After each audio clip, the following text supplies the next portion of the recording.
so let's go to another argument. And this is a bad faith rationalization that some people use, is to point out that you can't be 100% vegan. So they'll point out that there are traces everywhere, so it's impossible to completely avoid. So nobody's vegan. Now, first of all, the definition of vegan from the very beginning used the phrasing as far as possible and practicable. So there was always a recognition that there's only so much a person can do at any given time. But to see the bad faith nature of this argument, consider how in the time of human slavery, you could literally have used the same type of argument. So for example, unless you lived outside of society, you couldn't have lived 100% slave-free. Slave labor was used in public and private construction and the making of goods. So would you tell a slavery abolitionist that they can't be 100% slave-free, therefore human slavery is fine? Of course not. You fight for society to make slavery illegal, and you avoid slavery to the extent that you can, or that makes sense, particularly the primary owning of slaves and products that you could avoid that were primarily made with slavery. And the point is that if society is currently making something impossible to do, making it impossible to do what's right, we don't change our definition of what's right. We demand changes in society. Now, vegans, unfortunately, also use this type of bad faith reasoning to themselves too often. So, for example, you'll hear, "You're not vegan unless you agree with me on every aspect of every other issue I want to talk about. You're not vegan unless you're a perfect, pious person in every aspect of your life. You're not vegan unless you're the biggest environmentalist who ever lived. You're not vegan unless you're the picture-perfect specimen for health. You're not vegan unless you don't have kids, whether it's for the environmental impact or in case they might grow up and not stay vegan." So don't fall for it. If there are any valid issues that we should talk about, they apply to society as a whole. So talk about it in that way. Don't phrase them as an issue just for vegans, because it's not. All right. So finally, I want to talk about gray areas. And some people bring up all kinds of animal rights questions.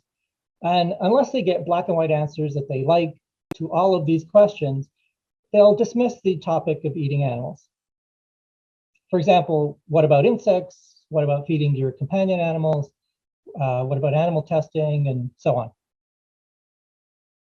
Now, there's a lot to talk about here, which I won't get into in this talk, but in a nutshell, the thing to keep in mind here is that human-to-human morality also has gray areas. Like, what's your take on abortion? What's your take on euthanasia? What's your take on police shootings? What's your position on the death penalty? And we don't demand all of these to be answered to our liking until we accept don't murder or the rest of human-to-human morality.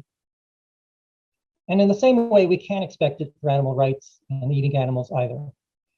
So what the person talking about gray areas has to realize is that they can't demand all gray area questions to be answered before they themselves budge from their status quo position. And the reason for that is, at the rational level, we've already demolished any status quo position that they thought they had. Rationally speaking, there's no status quo position for them to go back to. So those are just a few of the arguments and rationalizations that people give, and it would take too long for me to go through all of them. But to sum up, between what I presented earlier on speciesism and then an examination of the logical fallacies that people give for eating animals, I hope it's already abundantly clear that there's a big difference between properly applied logic and the illogic of meat logic.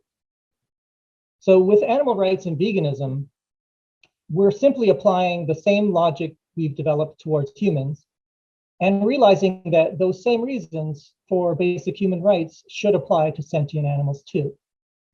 So our ethic is one of win-win. We're not actively looking to harm others. Of course, there are gray areas, but it's the same type of gray areas that come up with human-to-human morality. And it's where you're in a position where it can't be win-win. And that's where the gray areas come up. So vegan logic is all logically consistent to the same extent that it is for human-to-human morality. But on the other hand, with meat logic, we find something very different. A logic of prejudice and human supremacy. It's a logic of exploitation, violence, killing, and willfully calling to harm others for your own pleasure. It's full of falsehoods, logical fallacies, and illogic galore. For example, repeatedly and endlessly using the naturalistic fallacy, or using contradictory arguments, such as on the one hand, arguing that only higher level human intellectual capacity counts, but then also arguing, what about plants? Which is saying that all biological life is the same and humans are the same as animals, the same as plants, the same as bacteria. Or saying that you agree with the animals, that animals have a moral status, but then trying to pretend that eating animals is outside of morality and there's no minimization of harm principle that would ever come into play. And finally, the logical inconsistencies are not just at the periphery, but they're at the core values. Our core values of equality, of treating like cases alike, not discriminating, don't be a bully, might doesn't make right. All of these core values, it's those ones that are that are being contradicted. So the book again is called Meat Logic: Why Do We Eat Animals? There's a lot more information and detail covered in the book than I had time to cover here. And I wrote it specifically for both vegans and non-vegans. So vegans obviously should be as knowledgeable as they can so that they can confidently address anything that's thrown at them. But the book also doesn't talk down to non-vegans. So it's something that you can feel very comfortable sharing with a non-vegan, especially for any person who claims to value logic and rationality, which I think most of us do. We claim to be a rational species. And so this is a very good book that lays out how the animal rights vegan position is the rational one, while the non-vegan position is a logical mess. And the conclusion really is made clear that you simply can no longer call yourself a rational person on this subject if you're arguing against animal rights. And finally, I'll end with a few other resources to check out as well. I have a number of vegan articles up on Medium, charleshorn.medium.com. There's a few articles that I think would be of interest, but one article in particular that I really hope people will check out and share is called 6 Surefire Ways to Lose an Argument with a Vegan. And it covers a few rationalizations, but in a very educationally humorous way. So it has a lot of pop culture elements to it that makes it very shareable. And I urge everybody to check that out and if they want to share it.